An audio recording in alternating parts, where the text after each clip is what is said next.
All right, I am Laura Ingraham. This is the Ingraham Angle from Washington tonight, and we begin the hour with a scandal of monumental significance. Finally, with Republicans in charge of the House, the rocks are being lifted on the COVID cover-up. And the rot that we see underneath is what we warned you about long ago.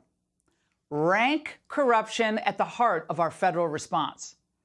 Now, the former CDC director under Trump, Dr. Robert Redfield, was questioned about Anthony Fauci's mad scramble to conceal the role he and others played with greenlighting the funding to the Wuhan lab in China. So what did Redfield think of the paper that Fauci pressured scientists to write back in February 2020 that would conclude ultimately that COVID most likely did not escape from a lab? This whole approach that was taken, it's antithetical to science. Thank you. Science has debate, and they squashed any debate. Do you think that the paper does hide the truth? I think it's an inaccurate paper that basically was part of a narrative that they were creating. Remember, this pandemic did not start in January at the seafood market. We now know there was infections all the way back into September. This was a narrative that was decided that they were going to say this came from the wet market, and they were going to do everything they could to support it, to negate any discussion about the possibility that this came from a laboratory. But wait a second. Anthony Fauci insisted under oath that the gain-of-function research, the riskiest research you can do on a virus, wasn't being done at the Wuhan lab with our help. Dr. Fauci was affirmatively told in an email that NIAID had a monetary relationship with the Wuhan Institute through EcoHealth Alliance. He was told this in January 27th of 2020. Do you think that Dr. Fauci intentionally lied under oath to Senator Paul when he vehemently denied NIH's funding of gain-of-function research? I think there's no doubt that NIH was funding gain-of-function research. Is it likely that American tax dollars funded the gain-of-function research that created this virus? I think it did, not only from NIH, but from the State Department, USAID, and from DOD. Okay, do you realize what this all means? Well, not surprisingly, Redfield told the committee that he found himself shut out of key calls early on in the pandemic. And that was when Fauci and company realized that Redfield was not going to toe the party line. Why do you think you were excluded from those calls? Because it was told to me that they wanted a single narrative and that I obviously had a different point of view. All about the science. Well, these sanctimonious camera hounds who flanked Trump day after day in the White House briefing room, these people who were pushing for these damaging lockdowns and smearing good doctors and researchers who knew the truth about inexpensive antiviral treatments, they did more than grandstand on camera, though, these people. Those people destroyed public trust in our public health officials and our entire public health system. So why weren't Fauci, his boss Francis Collins, and their useful idiot Deborah Birx at all interested in discussing what renowned experts were saying about when and how COVID spread?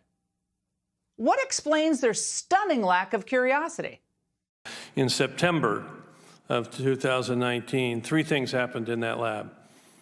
One is they deleted the sequences. It was highly irregular. Second thing they did was they changed the command and control of the lab from the civilian control to the military control. Highly unusual. And the third things they did, which I think is really telling, is they let a contractor redo the ventilation system in that laboratory. There must be accountability here. There must be full transparency on the money we funneled to Wuhan. Yeah, all courtesy of you, the U.S. taxpayers. If our own public health officials had a direct or indirect involvement in the research that led to this global pandemic, Merrick Garland, our Attorney General, the entire DOJ should be ready to impanel a grand jury. There should be indictments.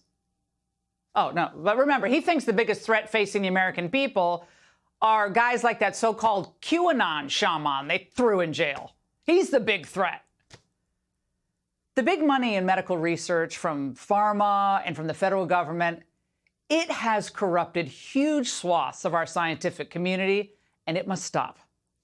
The scientific community is is very afraid to speak up on political issues. And I think the reason is that government grants are handed out through this system of peer review committees. Right. And so you don't want any single scientist on your peer review committee to vote against you.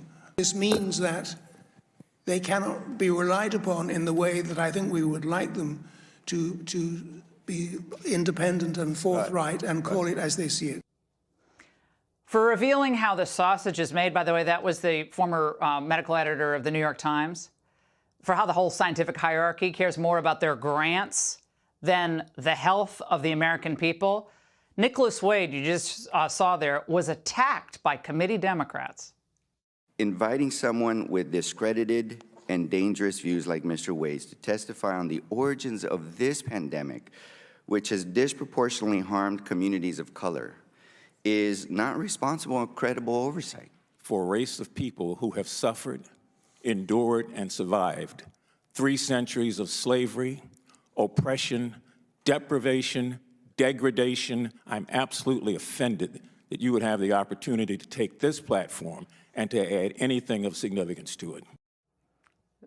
But Mr. Wade left out another motivating factor. Well, these figures are smearing him, of course. This is just a textbook, as we've talked about so much on the Ingraham angle. More than just the relationship with China that Fauci, et cetera, were protecting, as we found out back in February 2020, what was of utmost importance to Fauci? Watch. I think early on in the outbreak, it was clear that there was some muddling of information, but over the last several weeks, the Chinese authorities have really been very explicit that they were going to not tolerate any misinformation going out. I'm surprised that you would say that, given what we know about China's pattern of lying about critical issues, Dr. Fauci. The Chinese scientists I've dealt with myself personally for years, if not decades. I have faith that they are not distorting things. So China will not let any misinformation go out. He's reassuring the American public on China's behalf in that interview I did with him in February 2020.